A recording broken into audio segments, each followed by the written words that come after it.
You're all excited. It's because you have a pleasant face. Right? Yeah. See? That's nice. Shirt. Yeah. It's my $5 maiden shirt. It's lovely. Isn't it nice? It's very nice. Yeah. Thanks. So we're here with Muffler Crunch. So what have you guys been doing?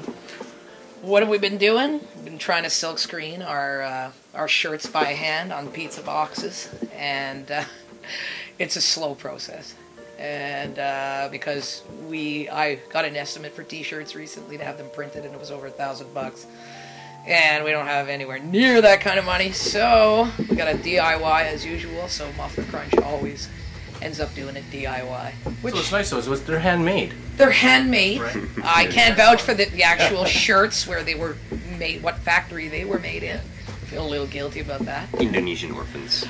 Right, and so there's a lot of unhappiness that the origins of our shirt were built on the tears of little children, but we pass on the savings to our fans, basically. So you guys haven't been touring too much lately? No. Touring is something we'd like to do. It's pretty damn expensive. Yeah. We've got everything to tour. In a lot of ways, ever since we filmed this video, we've been on break a little. We took, what, a year off, maybe? Yeah, sort of thing. Which is, like, in retrospect, not a good idea, because when you're a really small band, it's easy to forget about you and stuff like that. So we made a vow that we made this video. It took a long time, and a lot of people involved. Once the video dropped, that got the ball rolling, and from then on, just keep going and keep going faster and faster, sort of a snowball effect. And you got to keep pushing the snowball to make it bigger. It's not necessarily rolling down a hill. It's kind of like pushing a snowball that's getting bigger and bigger across a long and arduous obstacle course sort of thing.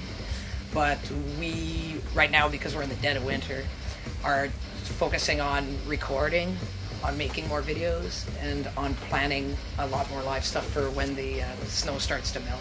Sort of. So any shows coming up? We've got, actually, tomorrow, we are going, tomorrow's Friday night, we're going to be in Montreal at the Death Church, somewhere we've never played before. And it's kind of a communal house. About 17 punk rockers and hippies and scenesters live there, and they have been gracious enough to invite us to their church to play on the altar. And that should be really, really fun, because we like to play different places. I mean, we've played hair salons, and we played a cathedral once, which was great, and that was a great gig. And we like to keep it, we like to shake it up so it's not as typical as your average band might play. So as a two-piece, we got three here, but as a two-piece, do you find, we talked about it a bit before, but just traveling as just a two.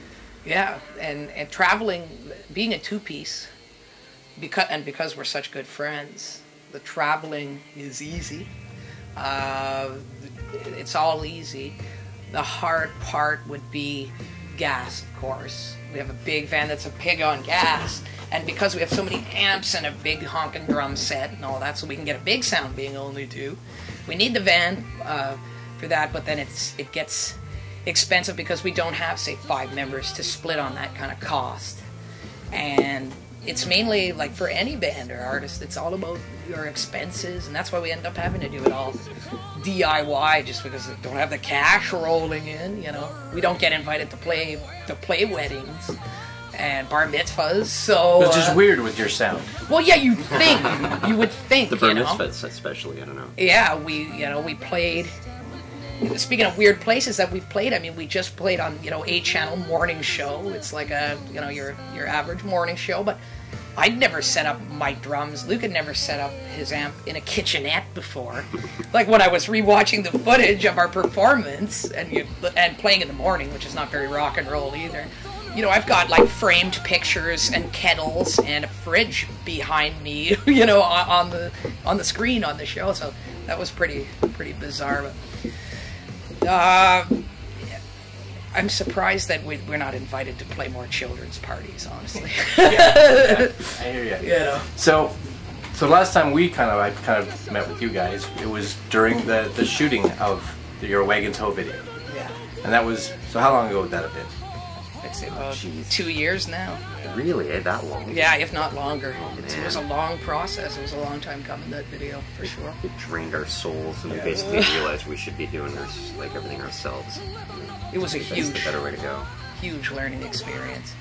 Not only about, you know, how to make and how not to make a video, but how, like it was an experience in human nature, discovering that kind of, because you have a mishmash of all different age groups and people who volunteered graciously to be in the video, and you've got all that mishmash of people into a setting where they're sitting around for 8 hours over the course of the day, trying to make maybe conversation with one another, or whatever temperature it was outside at the time, yada yada yada.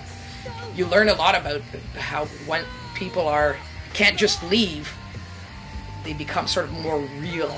And so you learn a lot about people too, doing that kind of thing. We were very, very thankful that so many people had the patience to stick with us through that. We're very lucky in that sense. We got a lot of grassroots help there, right? A lot of people that just volunteered their time. Like for the video itself, like we had someone stitch together the tarp. Right, The wagon thing. I mean, she just did that in her own time. I'm not sure if she was. We needed a covered wagon, and we had rented the wagon.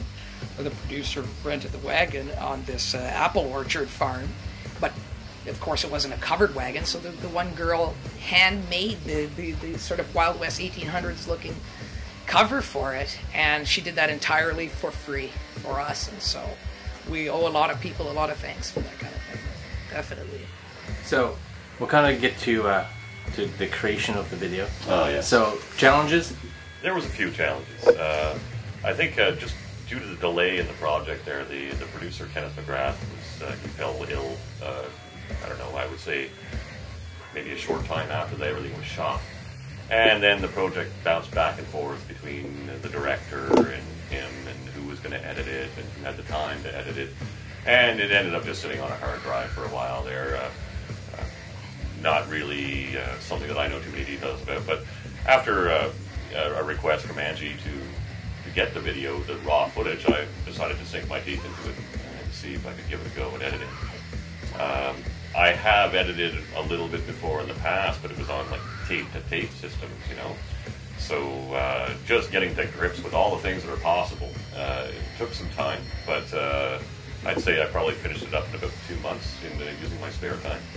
And really, all in all said and done, it doesn't look bad. It looks pretty good, considering, you know. Well, it looks pretty good, even not considering. Yeah.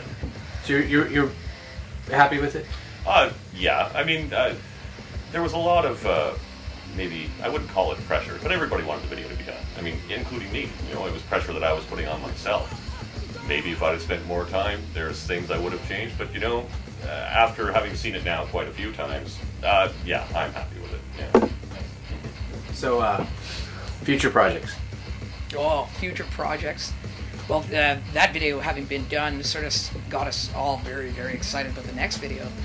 And seeing that we can pretty much make a video that looks good, that people like, on our own. And so we started immediately brainstorming in that, and so definitely a ton more videos. We'll try the best to do entertaining videos that aren't you know, overly, you know, egotistical about us. Like, of course, we have to feature ourselves in the video just so people know who we are and put a face to a name, or just so it's not so anonymous. But we definitely want to tell some stories with the videos. So videos, we're going to be recording soon. It'll be like our 3rd record. And you got to make about 10 before anybody notices you, it seems. So Yeah, I still think about 5. Yeah, maybe about 5. Albums We'll see. But But we really, really like at that point. yeah, you know? and definitely gigging in like lands unknown. That's always going to be the goal. To go play places that we're completely unfamiliar with and gain new fans is always a goal. And people that will be loyal, and they're paying to see you perform and entertain them. They're paying to see you, so it's always so important for us to deliver an excellent show, and we beat ourselves up if there's even one mistake, but that again is human, and after talking to a lot of fans and friends, they say, no, it's fine. You know, you don't have to stress about it. It shows how human you are. The last thing they want to see is, well, it depends on who they are, but a big rock star posing and getting mad at his bandmates on stage, it kind of ruins the feeling. So we try to like laugh it off, I guess, if we screw up on those stages. I remember hearing Kim Gordon from Sonic Youth saying that she'd rather see a band fall apart on stage than them put on a good show. You know, that's a lot more entertaining to her, sort of thing. Yeah, so it is. We're good at falling apart. It's your role. You're supposed to be entertained. So she'd rather see the hockey fight than the hockey game. Right. I think a lot of people would rather see the fight. And that's why like websites like, I guess, eBombsWorld or Break.com or whatever, it's all about fail. Like, that's like such a viral term now. And Sick, man. they want to Sick. see, sick. They want to see some sick fails, you know? And so, you know, maybe we should incorporate that into our act and just plan on falling apart. Yeah. That way we don't have to stress anymore. Design the songs for the fall apart bit. Yeah. And so that's a good idea. when we talk about future projects, it's basically, you feel like everybody's, when they go through their, let's say, midlife crisis, they're like, oh, I'm getting fatter, I'm getting older, oh, you know, we're losing touch, we gotta go now. There's definitely some of that in there. And then you lose sight of the quality of the projects you're doing because you just want to pump out material, like we want to pump out videos. You gotta like sort of hold back a little bit and make sure that they're of quality. All right, well we'll get into playing it, I guess. So you guys want to introduce the video? This Angela. is alrighty then. Well, this is Wagons Ho, and we hope you enjoy it. Is that what I have to say for introducing it? No, that's not. I don't fucking know what to say. That'll be fine. Nice. Yeah, cool. Oh, awesome. That was easy. I found it nerve-wracking. I need a smoke. No.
Wagons ho, my river oozing like my slug so slow. My faithful optical hooch, and the key is the one we call line grabbing limbo, line grabbing limbo, line grabbing limbo.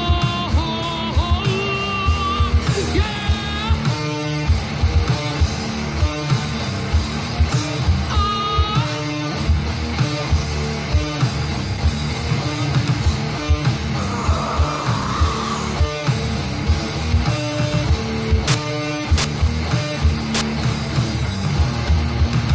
Rubber melts of steel carriage wheels. Hell's acreage up for grabs. An ugly midget nibbling on my heels. Keep 'em away with machete jabs.